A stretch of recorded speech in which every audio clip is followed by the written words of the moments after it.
Avant de se donner la mort, Bruno P. a fait parvenir de nombreux documents au syndicat. Parmi ceux-ci figure le reportage que nous avions réalisé avec lui il y a 1 an tout juste. Il avait alors repris son travail après 7 mois d'arrêt suite à une grave dépression. Ancien directeur d'établissement, responsable d'une centaine de facteurs, il voulait témoigner anonymement de son malaise en tant que cadre. Moi, j'ai entendu un médecin du travail de la Poste dire à un haut responsable, c'est surtout vos encadrants qui sont stressés. Les facteurs sont fatigués et vos encadrants sont stressés. J'ai toujours essayé, et comme bon nombre de mes collègues, de ne pas mettre la pression à mes collaborateurs, encadrants ou a fortiori facteurs.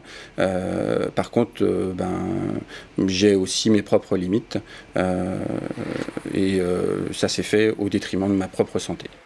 Auprès de ses collègues, ce cadre n'arrivait plus à justifier le bien fondé des réorganisations jugées trop fréquentes.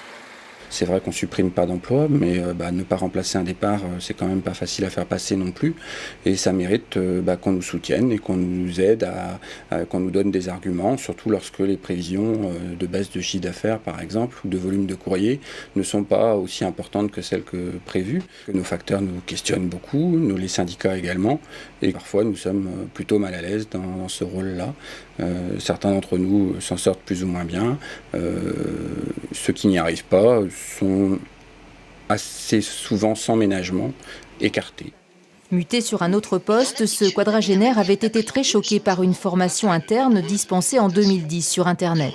Le changement creuse sa propre tombe.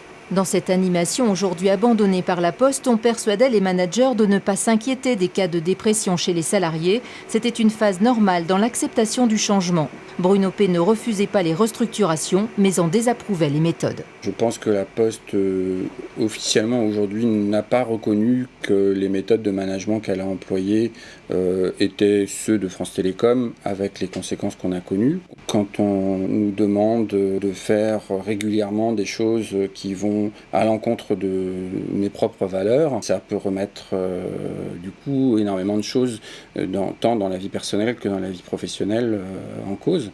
Donc oui, psychologiquement, j'en ai souffert et clairement aujourd'hui, j'en suis pas encore complètement sorti.